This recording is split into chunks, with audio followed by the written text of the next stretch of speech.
چاند کے قیدی قسط نمبر 19۔ لڈن رمضان کا بیٹا تھا اور رمضان کبھی دادا جی کا ملازم ہوا کرتا تھا۔ اس نے حق نمک برسوں ادا کیا تھا، مگر اب اس کے بڑھاپے نے اس کو ناکارہ کر دیا تھا۔ وہ گٹھیا کے مرض میں مبتلا تھا۔ اس کا ایک ہی بیٹا تھا، لڈن، جسے ابا نے بیڑی بنانے کے کارخانے میں ملازمت دلوائی تھی۔ چھٹی کے بعد بھی وہ یہاں پر کچھ نہ کچھ کرتا رہتا تھا اور تھوڑے تھوڑے پیسے بنا لیتا تھا۔ بڑا نڈر، بے باک اور ہنس مکھ لڑکا تھا، اس لیے شریف الدین نے اس کا انتخاب کیا تھا۔ اور حافظ جی کا بیٹا بشیر پورا عامل بنا ہوا تھا، چھدری داڑھی، سفید ململ کا کرتا، لٹھے کے بڑے پانچوں کا اونچا پاجامہ اور سر پر ٹوپی۔ اس کی شخصیت میں عجیب لجلجا پن پیدا ہوا تھا۔ اس پر ہزاروں دعوے کیے پھرتا تھا۔ بقول اس کے قبضے میں کئی جن اور چڑیلیں تھیں۔ وہ ہر ویران جگہ بے خوف و خطر پہنچ جاتا تھا۔ اس کے انتخاب کی بھی غالباً یہی وجہ تھی۔ وہ محنتی بھی تھا اور دوسروں کے کام آنے کا جذبہ بھی اپنے اندر رکھتا تھا۔ مجھے یہاں شریف الدین کی معاملہ فہمی پر قائل ہونا پڑا۔ شریف الدین ناشتے سے فارغ ہو چکا تھا۔ چلیں؟ میں نے پوچھا۔ ہاں چلو۔ وہ فوراً اٹھ کھڑا ہوا۔ ہم دونوں گھر سے باہر نکل آئے اور سیدھے لڈن کے گھر پہنچ گئے۔ لڈن کی اماں نے مجھے دیکھتے ہی میری بلائیں لینا شروع کر دیں اور آواز دے کر لڈن کے باپ رمضان کو میری آمد کے بارے میں بتایا۔ وہ اندرونی برآمدے میں ایک کھاٹ پر لیٹا تھا جو یہاں سے صاف نظر آ رہی تھی۔ میں اس کے قریب چلا گیا اور اس کی خیریت پوچھی۔ چھوٹے مرزا، میں نے سنا ہے کہ بہو بیگم مراد آباد چلی گئی ہیں، اس نے اکھڑی سانسوں میں سوال کیا۔ غالباً اسے دمے کی شکایت بھی ہو چکی تھی۔ جی رمزو بابا، آپ کو کس نے بتایا؟ لڈن کی ماں بتا رہی تھی۔ انہوں نے یہ فیصلہ بہت دیر سے کیا ہے، اگر پہلے کر لیتی تو زیادہ بہتر ہوتا۔ اور بڑے مرزا یوں؟ ابھی رمزو بابا نے جملہ پورا نہیں کیا تھا کہ ان کو کھانسی آ گئی، اور کھانسی اتنی خوفناک تھی جیسے کپڑے سینے والی مشین چل رہی ہو۔ میں نے ان کی کمر سے لائی۔ شریف الدین بھاگ کر پانی لایا۔ لڈن کی اماں لال کھانسی کا شربت لیے ہماری طرف لپکی۔ حکیم جی کی دوا کو چھوڑ کر پتہ نہیں کون سی دوا لایا ہے لڈن، جس نے اس کے سینے میں الاؤ دہکا دیا ہے، مجھے لگتا ہے۔ وہ بڑبڑائی اور چمچہ بھر کے ان کے حلق میں اڈیل دیا۔ رمزو بابا کا چہرہ انگارے کی طرح سرخ ہو چکا تھا۔ ان کے لاغر بدن کو ابھی بھی جھٹکے لگ رہے تھے۔ وہ بے دم ہو کر لیٹ گئے۔ اسی اثناء میں لڈن تولیے سے سر صاف کرتا ہوا اندر داخل ہوا۔ وہ غالباً نہا کر نکلا تھا۔ اپنے باپ کی یہ حالت دیکھ کر وہ بھی پریشان ہو گیا۔ کچھ دیر بعد لڈن کی اماں ہمارے لیے شربت بنا کر لے آئیں۔ اب رمزو بابا کی حالت کافی بہتر تھی۔ اچانک میں چونک اٹھا، بلکہ اچھل پڑا۔ میرے ذہن میں رمزو بابا کا ادھورا جملہ سرسرا گیا، یوں جیسے کوئی کیڑا رینگ جائے یا آستین میں گھس جائے۔ رمزو بابا! میں بے ساختہ پکار اٹھا۔ ہاں چھوٹے مرزا، انہوں نے تکیے سے ٹیک لگاتے ہوئے کہا۔ ابھی آپ نے کہا تھا کہ اماں اگر حویلی چھوڑنے کا فیصلہ پہلے کر لیتی تو ابا۔ کیا آپ جانتے ہیں کہ ابا کا انتقال تو ہارٹ اٹیک سے ہوا تھا؟ نہیں چھوٹے مرزا، بڑے مرزا کا دل جتنا مضبوط تھا یہ آپ نہیں جانتے، میں جانتا ہوں۔ جو شخص اسٹیشن والے کنویں پر جاگ کر راتیں گزارتا ہو، جو مرزا سولت بیگ کے اندھے کمرے میں چودھویں کی خطرناک گزار آتا ہو، جو برآمدے کے پار برگد کے درخت کے نیچے چتا نبھا رہا ہو، وہ اتنا کمزور نہیں ہو سکتا کہ ان کا دل بند ہو جائے اور وہ مر جائے۔ وہ مرزا سولت بیگ جیسے جلاد کا پوتا اور مرزا شجاعت بیگ جیسے بہادر شخص کا بیٹا تھا۔ اسے یوں مار دینا کسی اور کے بس کی بات نہیں۔ ان کی آواز میں بے پناہ نفرت تھی۔ یہ نفرت کس کے لیے تھی یہ میں نہ جان سکا، مگر ان کے منہ سے یہ باتیں سن کر مجھے شدید حیرت ہوئی تھی۔ مجھے ابا اور اماں کے علاوہ کسی کی زبان سے ایسی بات کا علم نہ ہو سکا کہ ابا اس کنویں پر راتیں گزارا کرتے تھے یا پردادا کے کمرے میں بھی راتیں گزار چکے تھے۔ اگر ایسا ہو بھی چکا ہو تو یہ حیرت کی بات نہیں تھی۔ یہ وہی تجسس ہو سکتا ہے جو اب اس کے اندر پروان چڑھا رہا ہے، مگر برگد کے پیڑ کے نیچے چتا بنانے والی بات میرے لیے حیرت انگیز تھی۔ جس سے میں نے ہوش سنبھالا تھا تب سے ایسا نہیں دیکھا تھا، نہ ہی ایسی کوئی بات سنی تھی اور نہ ہی اماں نے کبھی ایسی بات کا کوئی تذکرہ کیا تھا۔ سوال یہ تھا کہ اگر وہ چتا بنانے بھی گئے تھے تو کیا کرتے؟ اگر جلاتے تو اماں ہی کیا گھر کے سارے افراد کو پتہ چل جاتا۔ اس درخت کے نیچے چتا بنی ہوئی صرف میں نے دیکھی تھی اور وہ یقیناً ابا کی بنائی ہوئی چتا نہیں ہو سکتی تھی۔ اس کے تایا اور اماں کی آواز سن کر جب میں چونکا تو وہ چتا بھی اس لڑکی کے ساتھ غائب ہو چکی تھی جسے میں نے وہاں پر روتے ہوئے دیکھا تھا۔ میرے ذہن میں اب گرہیں پڑتی جا رہی تھیں۔ چھوٹے مرزا، بات بڑھتی جا رہی ہے۔ آپ نے یہاں رک کر کوئی علاقانہ فیصلہ نہیں کیا۔ رمزو بابا کی آواز مجھے سوچوں کے بھنور سے نکال لائی۔ رمزو بابا، میری بجائے شریف الدین بول اٹھا، آپ ہمارے بہت سے سوالوں کا جواب دے سکتے ہیں مگر اس وقت نہیں۔ میں اور وقار الحسن شام کو آپ کے پاس آ جائیں گے۔ اس وقت ہم لڈن کو لینے آئے ہیں۔ ہم مرزا سولت بیگ کے کمرے کی صفائی کرانا چاہتے ہیں۔ وقار ان کی تصویر کو دیکھنا چاہتا ہے۔ ویسے اس تصویر کی تمام تر دلچسپی جوگندر ناتھ سوامی جی کی تصویر سے وابستہ ہے۔ کیا آپ جوگندر ناتھ کو جانتے ہیں؟ شریف الدین جب یہ بتا رہا تھا تو میرا جی چاہ رہا تھا کہ اسے چپ کروا دوں۔ میرا خیال تھا کہ یہ سن کر وہ لڈن کو ہمارے ساتھ نہیں جانے دیں گے۔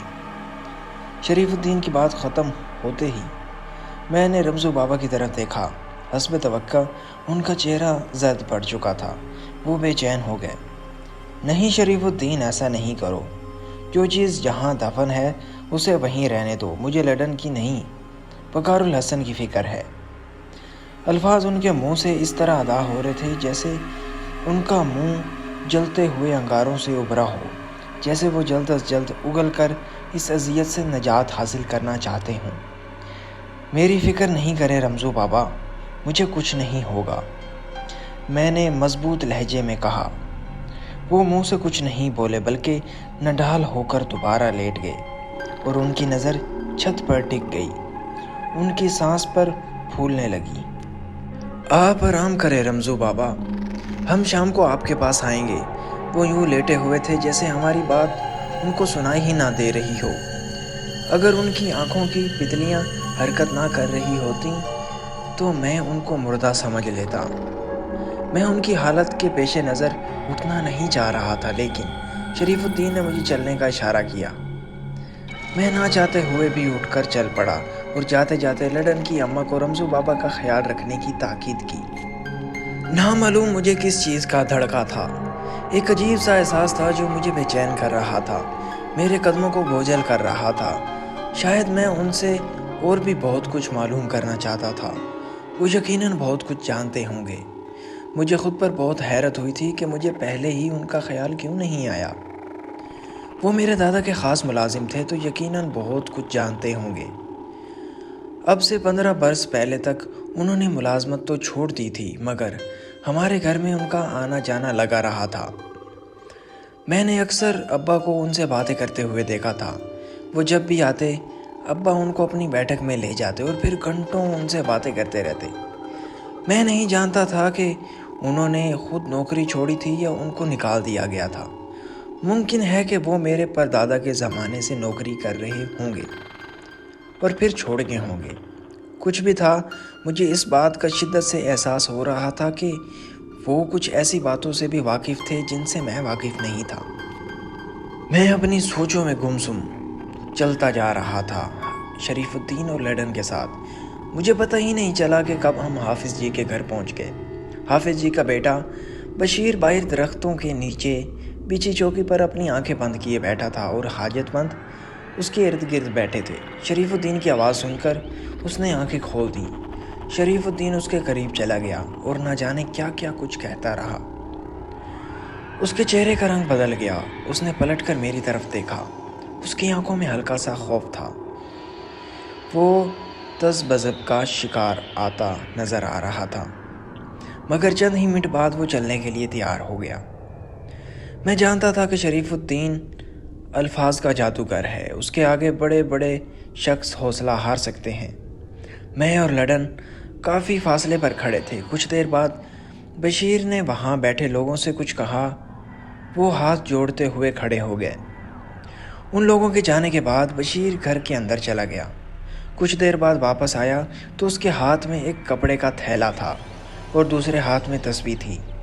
شریف الدین کا چہرہ جوش سے تمتما رہا تھا۔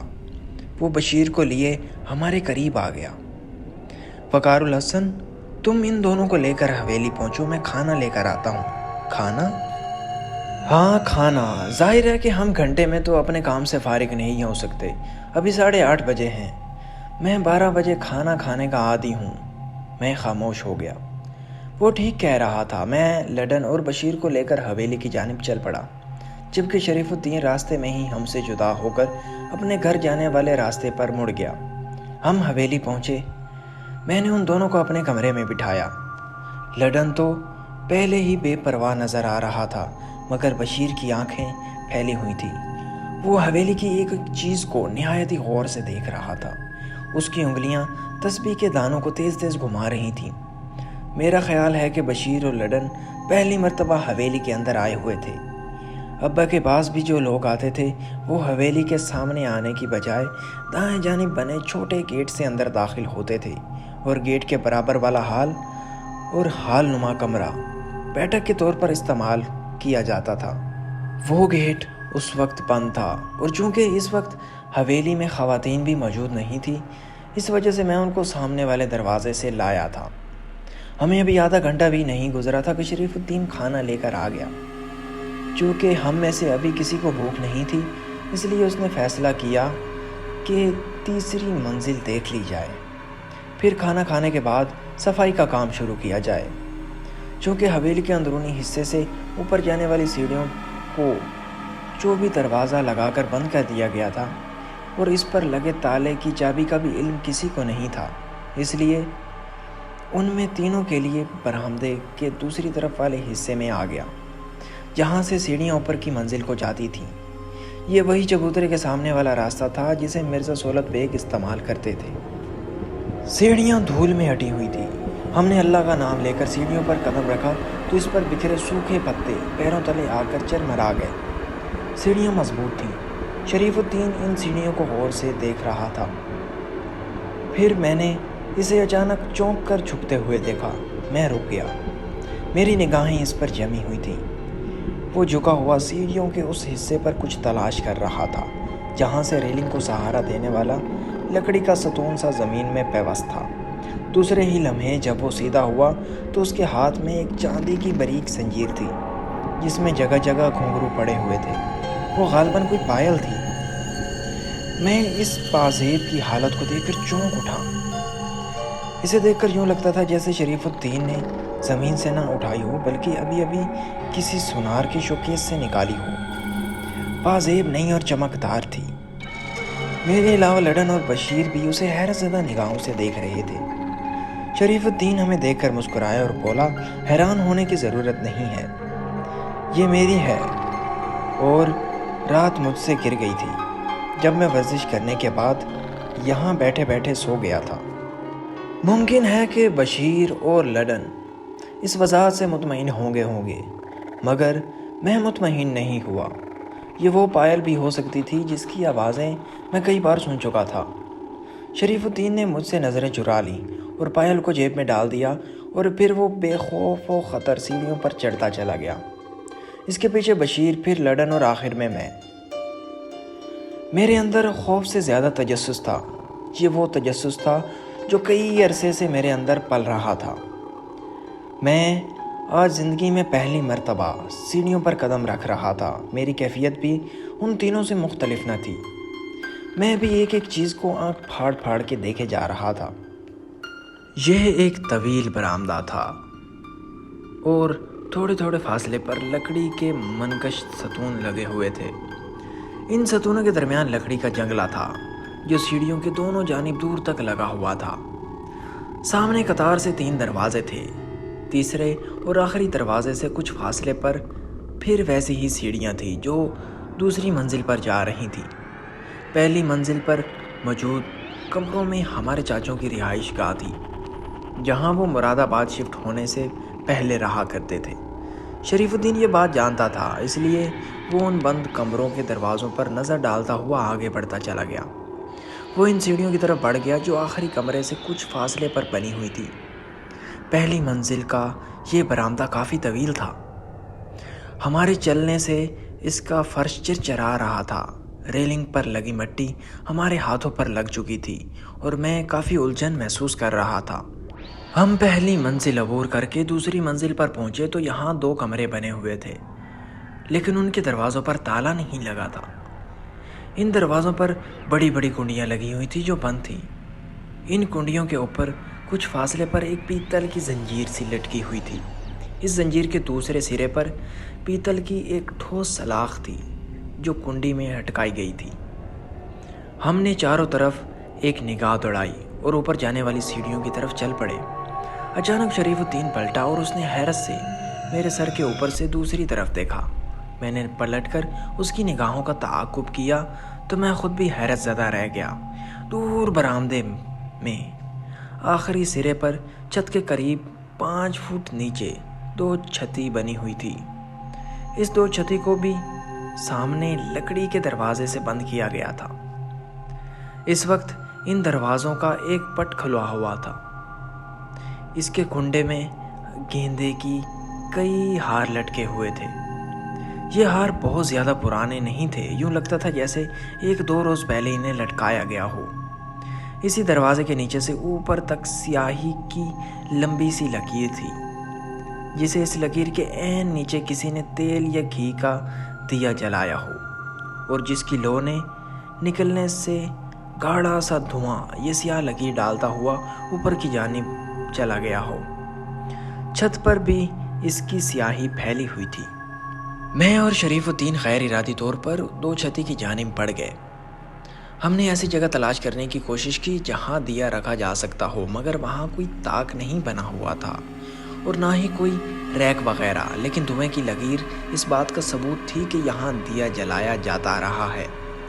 2 چھتی کافی اونچی تھی، ورنہ ہم اس ہار کو ہاتھ بھی لگا سکتے تھے۔ شریف الدین نے ادھر نظر دوڑائی جیسے وہ 2 چھتی تک رسائی حاصل کرنا چاہتا ہو، مگر ایسی کوئی چیز نظر نہیں آئی۔ قریب سے بھی گیندے کے پھول زیادہ پرانے نہیں لگ رہے تھے۔ میں نے اور شریف الدین نے ایک دوسرے کو دیکھا، پھر وہ کچھ سوچتے ہوئے پلٹ گیا۔ اب اس کا رخ اوپر جانے والی سیڑھیوں کی طرف تھا۔ میں بھی اس کے پیچھے چل پڑا۔ ہم جوں ہی سیڑھیوں کی طرف مڑے اور ٹھٹک کر رہ گئے۔ ان سیڑھیوں پر بھی ایک اونچا چوبی دروازہ لگا ہوا تھا۔ اس دروازے پر بھی تھوڑے فاصلے پر 3 کنڈیاں لگی ہوئی تھیں اور ان تینوں پر بڑے بڑے تالے لگے ہوئے تھے۔ یہ سیڑھیاں مرزا سہولت بیگ کے کمرے تک جاتی تھیں۔ مجھے تالا لگا دروازہ دیکھ کر سخت مایوسی ہوئی۔ میں نہیں جانتا تھا کہ ان تالوں کی چابیاں کہاں ہیں۔ ناظرین، اس کے ساتھ ہی ہم اس ویڈیو کو اینڈ کرتے ہیں۔ اگر آپ کو یہ ویڈیو پسند آئی ہے تو لائک، شیئر اور سبسکرائب کرنا نہ بھولیں۔ شکریہ۔